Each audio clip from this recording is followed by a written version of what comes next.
अब आपने कहावत सुनी होगी, चोरी और सीना जोरी। अब उसका देखिए आप लाइव सैंपल। फाल्टा में रीपोलिंग हुई और रीपोलिंग को लेकर के इलेक्शन कमीशन बता रहा है कि इन वजहों से उसको ये फैसला लेना पड़ा।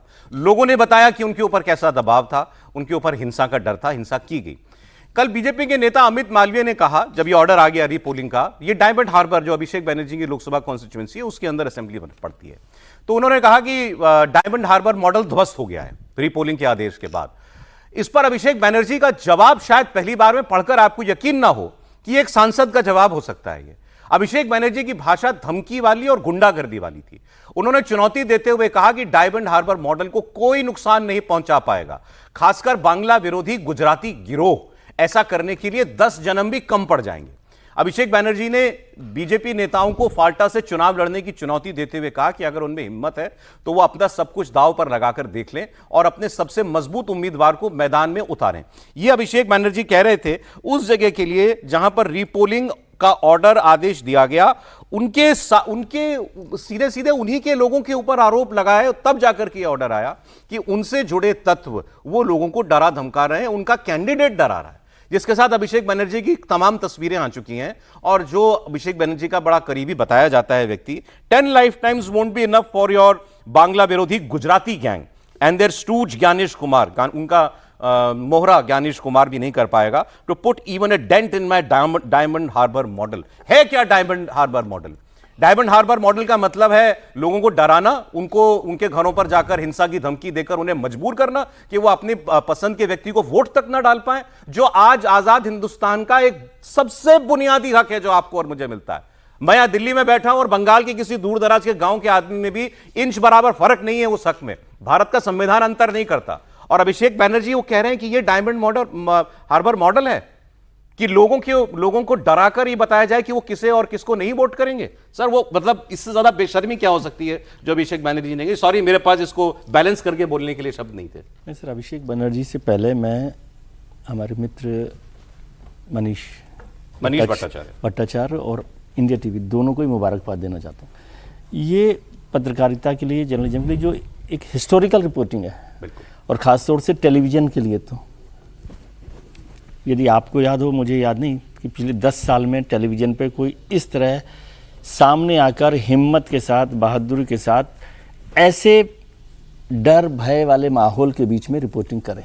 ये केवल डर उनके लिए है। और आपको याद हो, कल मैंने कहा था कि मनीष की सेफ्टी के लिए भी कुछ काम किया जाना चाहिए, क्योंकि कोई ऐसा भरोसा नहीं रहता कि ऐसे लोग कब क्या करते हैं। लेकिन फिर से मुबारकबाद। और वो एक बड़ी वजह होगी, मैं ये नहीं कह रहा कि केवल इकलौती वजह होगी, वो एक बड़ी वजह होगी कि जिसकी वजह से पूरा इलेक्शन रद्द हो गया, काउंटरमेंट हो गया। इसमें कोई शक नहीं है सर। कल वहां मनीष, जब ये सब लोग आए और तो जो और लोगों ने जो शिकायतें भी की, हाँ जी, मनीष ने सबसे पहले ये बातें दिखाई, फिर बाद में और मीडिया कर्मी भी बातें उन्होंने भी अच्छी बात है, अच्छी बात है, वो भी है। और फिर बीजेपी या और जो लोगों ने भी शिकायत की होगी, उसके बाद दबाव बना और उसको वो इतना खुलेआम सामने दिख गया, तो उस दबाव को झेलना बड़ा मुश्किल काम था।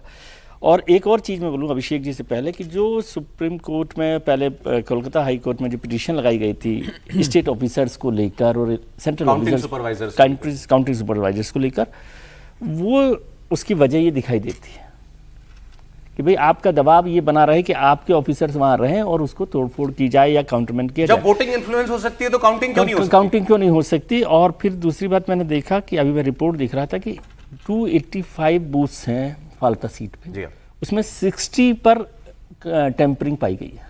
60 पर ईवीएम में टेम्परिंग 60 सीट्स उस बूथ्स पर पाई गई है। तो मतलब ये तो मुझे नहीं पता कि केवल फाल्टा पर ही ये बोल सकते हैं क्या, इसका मतलब तो फिर बहुत कुछ हुआ होगा ना। बिल्कुल ठीक। तो और 60 तो बहुत ज्यादा होती है सर, 1/4 करीब वो बूथ हो गई। दबदबा बता रहा है कि किस तरह से वहां अंदर कमरे में बैठे जो रिटर्निंग अफसर थे, सब इतने लोग बैठे होते हैं, 7-8 लोग बूथ के अंदर, किसी को नहीं, सबकी सहमति से हो रहा है। वो उसकी सहमति से हो रहा है या डर से हो रहा है? डर ही कहिए। हाँ, डर से कह लीजिए।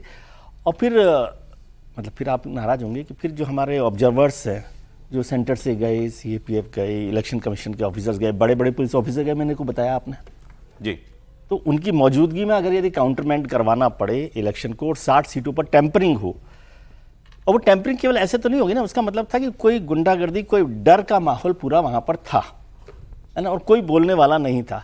तो फिर मुझे ये भी समझने की ज़रूरत पड़ेगी कि हमारे जो ऑब्जर्वर्स होते हैं, हमारे जो सेंट्रल फोर्सेज हैं, वो क्या एक बिना भय वाला माहौल दे सकते हैं?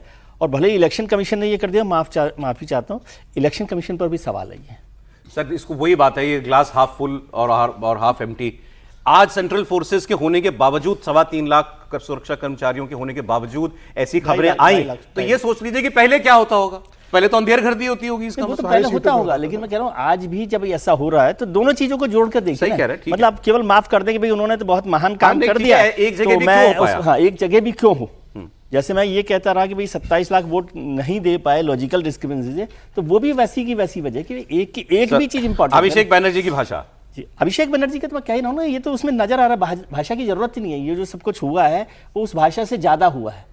और उसके बाद या तो वो कहते हैं कि भाई हाँ हम साथ हैं, इलेक्शन कमीशन को इसको रिपोल करवाना चाहिए और देखना चाहिए कि हम चाहते हैं कि निर्भीक इलेक्शन हो, जी ये कहना चाहिए ना किसी एमपी को। बिल्कुल।